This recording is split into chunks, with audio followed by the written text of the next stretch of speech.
Hello everyone, welcome to back my channel. I hope everyone is having a wonderful day. Before starting the video, please go ahead and hit the subscribe button. Maria knocks at Sharon's door and gets no answer, so she lets herself in. She enters to find her mom sitting on the sofa, distracted.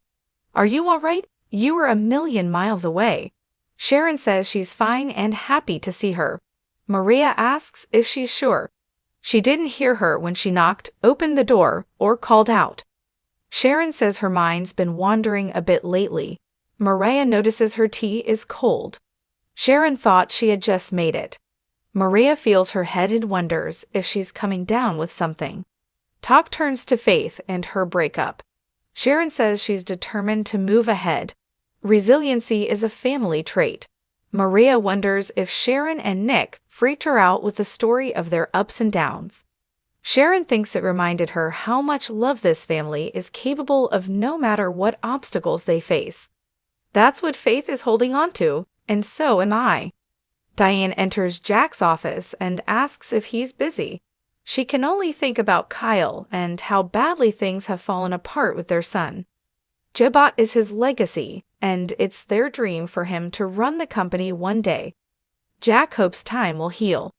Diane is worried that their family will never be the same. He wonders if she's having second thoughts. Diane still believes that she made the only call she could when she fired Kyle.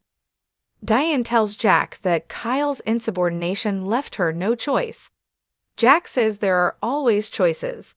Diane tells him that she was determined to prove herself and work side by side with his husband and son, but instead it's turned into a nightmare.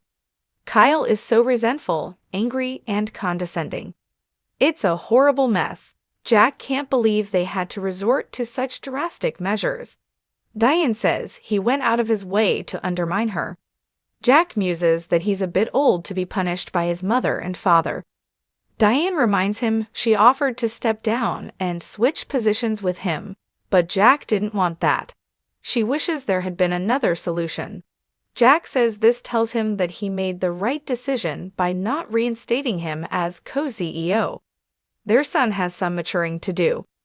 In the park, Kyle meets up with Audra and they bicker because she's late. She says she was on the phone with Victor. Kyle says he gave the opportunity some thought and realized he couldn't pass it up. Audra says he was totally against working with her, has hell frozen over. Kyle admits he's been unhappy working at Jebot under his mother and father. Audra taunts that it must be a grind after being the king of the world. Kyle details how his mother is in over her head and constantly turning things into a power struggle. His dad supports her completely, no matter what. Audra feels that's no way to run a business. They banter about him not trusting Audra. They're willing to try and build it back. Kyle points out they know everything about each other. She adds, and then some. Kyle tells her a healthy dose of mutual distrust will keep them on their toes. So, why not roll the dice and see what happens? Audra's skeptical about his disillusionment with Jebot. Kyle wants to know how she outsmarted Tucker. Audra says he broke his own rule and let emotion get in the way. When he found out what she'd done, that the best he could come up with was to fake a heart attack. It was pathetic. I can't believe I ever thought he was a mastermind. She'll never let her emotions get in her way. Kyle guesses her head exploded when Victor told her he wanted them to be co-CEOs. Audra warns Kyle to stay in his lane and they'll be fine. What Kyle can't figure out is what Victor wants out of this. Is it somehow tied to his decades-old feud with his father? Audra finds it interesting that he'd think that yet still sign on. Maybe he wants retaliation against his family. Audra has no idea what Victor is up to. All she knows is he wants his name kept out of it. Even Tucker doesn't know he was the investor. He actually thought your father was my backer. Hate could be behind Victor's motive, but does it really matter if he lets them run Glissade as they like? Kyle doubts it will be that cut and dry. Audra asks if he's worried about competing with Jebot.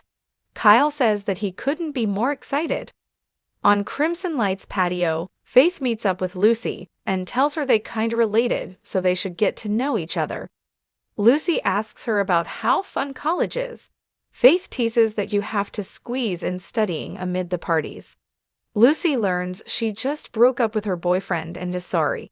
Faith says it leaves her more time to hang with her girlfriends. Lucy questions Faith when she says she doesn't drink and party. The last time she drank, she almost died. Faith tells her the story of the night she drank, stole the truck, and crashed.